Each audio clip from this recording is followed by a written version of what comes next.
Assalamualaikum warahmatullahi wabarakatuh. Kembali lagi kita bertemu di mata pelajaran tematik. Sekarang kita sudah masuki tema 2, mata pelajaran SBDP.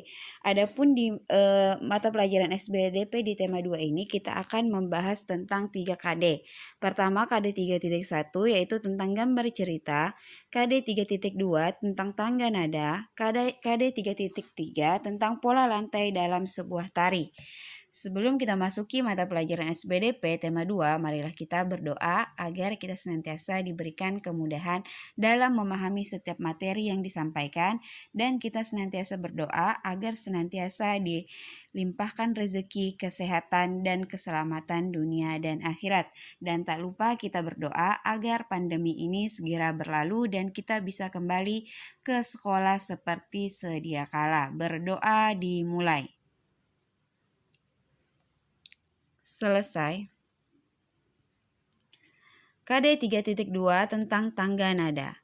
Tangga nada memiliki pengertian yaitu susunan berjenjang dari nada-nada pokok suatu sistem nada, mulai dari satu nada dasar sampai dengan nada oktavnya. Ciri-ciri tangga nada diatonis minor. Jadi tangga nada itu terdiri dari dua. Yang pertama kita akan membahas tentang ciri-ciri tangga nada diatonis minor. Yang pertama, lagunya cenderung bersifat sedih. Kedua, lagu kurang bersemangat. Ketiga, melodi lagu biasanya diawali dan diakhiri dengan nada 6. Keempat, memiliki interval 1/2, 1/1, 1/1, 1. Adapun contoh lagu yang bertangga nada diatonis minor yaitu lagu Gugur Bunga karya Haji Mutahar. Nanti akan Ustazah kirimkan contoh nada dari lagu Gugur Bunga tersebut dalam bentuk audio. Silahkan dicek di grup kelas. Untuk KD 3.2, kita masih membicarakan tentang tangga nada. Selanjutnya kita akan berbicara tentang ciri-ciri tangga nada diatonis mayor. Pertama, cenderung lagu tersebut bersifat gembira, dan bersemangat. Ketiga, melodi lagu biasanya diawali dan diakhiri dengan nada do. Keempat, memiliki interval 1/1/2, 1/1/1/2. Adapun contoh lagu bertangga nada diatonis mayor yaitu lagu Hari Merdeka karya Haji Mutahar. KD 3.3 tentang pola lantai gerak tari. Sebelum melakukan tarian, biasanya ada beberapa persiapan yang harus dilakukan sebelum melakukan pertunjukan tari. Yang pertama, kita harus menentukan bentuk karya tari. Karya tari yang ada di Indonesia umumnya sangat bermacam-macam. Ada bentuk tari tunggal, tari berpasangan, dan bentuk tari kelompok. Bentuk karya tari perlu ditentukan sebelum pergerakan di depan penonton karena berkaitan dengan unsur lain. Kedua, memilih karya tari. Pemilihan karya tari juga harus disesuaikan dengan bentuk tarian.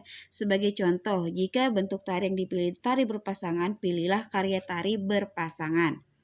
Menentukan jumlah penari. Jumlah penari biasanya disesuaikan dengan bentuk dan karya tari yang dipilih. Jika karya tari yang dipilih berpasangan, jumlah penarinya cukup hanya 2 orang atau kelipatannya saja.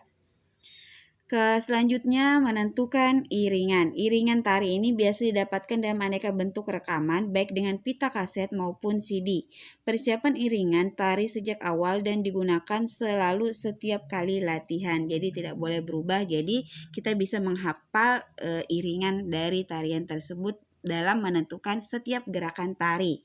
Selanjutnya, memilih busana tari. Memilih busana tari pun kita tidak boleh sembarang, karena busana setiap tarian harus sesuai dengan tema tari yang kita bawakan. Saat ini banyak persewaan busana tari sehingga memudahkan dalam menyiapkan busana tari. Selanjutnya, memilih properti tari. Ada banyak sekali properti yang biasa digunakan dalam setiap tarian.